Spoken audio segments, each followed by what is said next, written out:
ನಾವು ಅವರು ಕಿರ್ಚಾಡ್ತಿದ್ರು ಅಂತ ಅಂದ್ಬಿಟ್ಟು ಹೋದಾಗ ಏನಾಯಿತು ಅಂತಂದರೆ ಅವರು ಇಬ್ಬರು ಹುಡುಗರು ಅಜ್ಜಿ ಆಚೆ ಬಂದಿದ್ದಾರೆ. ಇವ್ರ ತಾತವ್ರು ಒಳಗೆ ಸಿಗಾಕೊಂಬಿಟ್ಟಿದ್ದಾರೆ. ಅವ್ರಿಗೆ ಏನಾಗ್ಬಿಟ್ಟೆ ಕರೆಂಟ್ ಹೊಡೆದು ಹಿಂಗೆ ಬಿಟ್ಟುಬಿಟ್ಟಿದೆ.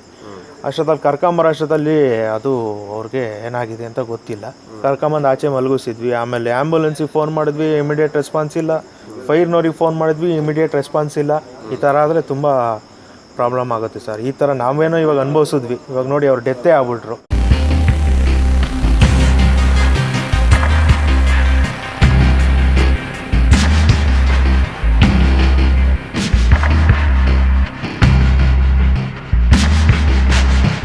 ಮಳೆ ತುಂಬ ನೀರು ತುಂಬಿತ್ತು.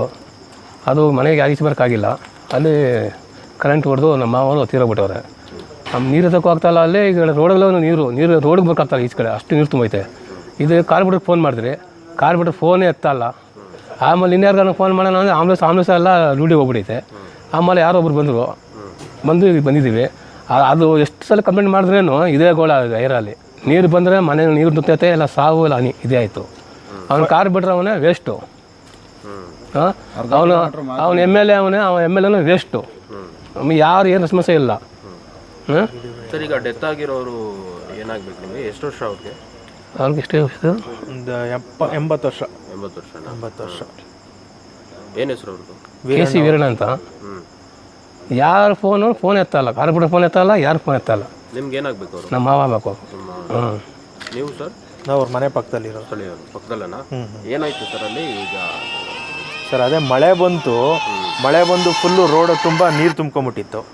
ನಾವು ಅವರು ಕಿರ್ಚಾಡ್ತಿದ್ರು ಅಂತ ಅಂದ್ಬಿಟ್ಟು ಹೋದಾಗ ಏನಾಯಿತು ಅಂತಂದರೆ ಅವರು ಇಬ್ಬರು ಹುಡುಗರು ಅಜ್ಜಿ ಆಚೆ ಬಂದಿದ್ದಾರೆ. ಇವ್ರ ತಾತವ್ರು ಒಳಗೆ ಸಿಗಾಕೊಂಬಿಟ್ಟಿದ್ದಾರೆ. ಅವ್ರಿಗೆ ಏನಾಗ್ಬಿಟ್ಟೆ ಕರೆಂಟ್ ಹೊಡೆದು ಹಿಂಗೆ ಬಿಟ್ಟುಬಿಟ್ಟಿದೆ. ಅಷ್ಟೊತ್ತಲ್ಲಿ ಕರ್ಕೊಂಬರೋ ಅಷ್ಟೊತ್ತಲ್ಲಿ ಅದು ಅವ್ರಿಗೆ ಏನಾಗಿದೆ ಅಂತ ಗೊತ್ತಿಲ್ಲ. ಕರ್ಕೊಂಬಂದು ಆಚೆ ಮಲಗಿಸಿದ್ವಿ. ಆಮೇಲೆ ಆ್ಯಂಬುಲೆನ್ಸಿಗೆ ಫೋನ್ ಮಾಡಿದ್ವಿ, ಇಮಿಡಿಯೇಟ್ ರೆಸ್ಪಾನ್ಸ್ ಇಲ್ಲ. ಫೈರ್ನವ್ರಿಗೆ ಫೋನ್ ಮಾಡಿದ್ವಿ, ಇಮಿಡಿಯೇಟ್ ರೆಸ್ಪಾನ್ಸ್ ಇಲ್ಲ. ಈ ಥರ ಆದರೆ ತುಂಬ ಪ್ರಾಬ್ಲಮ್ ಆಗುತ್ತೆ ಸರ್. ಈ ಥರ ನಾವೇನೋ ಇವಾಗ ಅನುಭವಿಸಿದ್ವಿ. ಇವಾಗ ನೋಡಿ ಅವ್ರು ಡೆತ್ತೇ ಆಗ್ಬಿಟ್ರು. ಇವಾಗ ನಮಗೆ ಯಾರನ್ನ ನಾವು ಕೇಳಬೇಕು, ಯಾರಿಗೆ ಇದು ಮಾಡಬೇಕು ಅಂತ ನಮಗೆ ಗೊತ್ತಿಲ್ಲ ಸರ್. ಇದೇ ಥರ ಮುಂದಕ್ಕೆ ಬೇರೆಯವ್ರಿಗೆ ಗೊತ್ತೇನು ಸರ್? ನೀವೇ ಹೇಳಿ. ಆಮೇಲೆ ಎದುರುಗಡೆ ಮನೆಗೆ ನೀರು ತುಂಬ್ಕೊಂಡಿದೆ.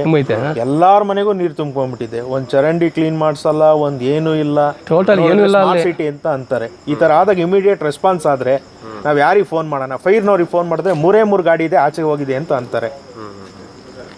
ಈ ಥರ ಆದರೆ ನಾವು ಯಾರಿಗೆ ಆನ್ಸರ್ ಮಾಡಬೇಕು, ನಾವು ಯಾರಿಗೆ ಕ್ವಶನ್ ಕೇಳಬೇಕು ಅಂತಲೇ ಗೊತ್ತಿಲ್ಲ ಸರ್. ಇಲ್ಲ, ಮೇನ್ ಚರಂಡಿಗಳೇ ತುಂಬ್ಕೊಂಬಿಟ್ಟು, ಮೇನ್ ಚರಂಡಿನೇ ಏನಕ್ಕೆ ತುಂಬ್ಕೊಂಡು ಬರೀ ಒಂದು ಅರ್ಧ ಕಿಲೋಮೀಟ್ರ್ ಮಾತ್ರ ಈ ಲೆವೆಲಿಗೆ ನೀರಿದೆ, ಎದೆ ಮಟ್ಟಕ್ಕೆ ನೀರಿದೆ.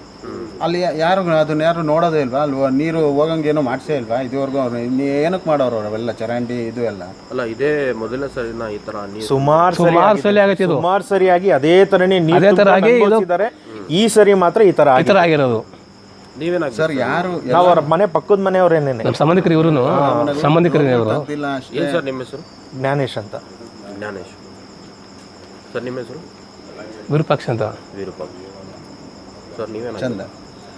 ನಾನು ಅಲ್ಲೇ ಮನೆ ಪಕ್ಕನೇ ಇರೋದು. ನೀವು ಸ್ಥಳೀಯರ? ನಿಮ್ಗಿರೋ ಮಾಹಿತಿ ಏನು ಸರ್? ಅದು ಏನು ಸರ್? ನೀರು ಹೋಗೋಕೆ ಆಪ್ಷನ್ನೇ ಇಲ್ಲ ಅಲ್ಲಿ. ನೀರು ಹೋಗೇ ಇಲ್ಲ. ಹಂಗಾಗಿ ಎಲ್ಲ ಮನೆಗಳಿಗೂ ನೀರು ಹೋಗಿದೆ. ಎಲ್ಲರೂ ಏನು ಮಾಡಿದ್ದಾರೆ, ಆಚೆ ಬಂದಿಲ್ಲ ಯಾರೂ. ಡೋರ್ ತೆಗೆದ್ರೆ ಎಲ್ಲಿ ಮನೆ ಒಳಗೆ ಫುಲ್ಲು ನೀರು ಬಂದ್ಬಿಡುತ್ತೆ ಅಂತ ಡೋರ್ ಓಪನ್ ಮಾಡಿಲ್ಲ. ಇವ್ರೇನಂದರೆ ಡೋರ್ ಓಪನ್ ಇದೆ, ನೀರು ತುಂಬ್ಕೊಂಬಿಟ್ಟಿದೆ. ಏನೋ ಎದ್ದು ಬರುವಾಗ ಬಿದ್ದವ್ರು ಅಷ್ಟೇ. ಇಬ್ಬರು ಮಕ್ಕಳು, ಮಗ ಮತ್ತು ಮೊಮ್ಮಗ ಇಬ್ಬರು ಎತ್ಕೊಂಬಂದವ್ರು. ಆಚೆ ಎತ್ಕೊಂಬಂದು ಅವ್ರ ಮನೇಲಿ ವಯಸ್ಸಾದ ಅಜ್ಜಿ ಇದ್ದಾರೆ. ಅಜ್ಜಿಗೆ ನಾವು ಅವ್ರಿಗೆ ಪಾಪ ಕಣ್ಣು ಕಾಣಲ್ಲ, ಹಂಗೂ ಎಳ್ಕೊಂಬಂದು ಅವ್ರಿಗೆ ಆಚೆಗಡೆ ಕುಂಡ್ರಿಸ್ಬಿಟ್ಟು ನಮ್ಮ ಮನೆಗೆ ಬಿಟ್ಬಿಟ್ಟು ಇದು ಮಾಡಿದ್ದೀವಿ.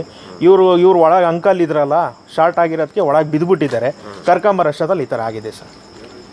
ನಮಗೆ ಫೋನ್ ಕಾಲ್ ಹೋದಾಗ ಅಲ್ಲಿ ಅರ್ಧ ಗಾಡಿನ ಬಿಟ್ಟಿತ್ತು ಆಂಬುಲೆನ್ಸು. ಇವರು ಆಚೆಗೆ ತಗೊಂಬಂದು ಸೇತುವೆ ಮೇಲೆ ಇಟ್ಕೊಂಡಿದ್ರು ಗಾಡಿನ. ಆವಾಗ ನಾವು ನಮ್ಮ ಸ್ನೇಹಿತ ಹೋಗಿ ಅಲ್ಲಿ ಗಾಡಿ ಎತ್ಕೊಳ್ಳೋಕೆ ಹೋದಾಗ ಅರ್ಧ ಗಾಡಿಗೆ ನೀರು ಬಂದಿತ್ತು. ಇದೇ ಆಂಬುಲೆನ್ಸಲ್ಲಿ ಹಾಕೊಂಡ್ಬಂದಿತ್ತು.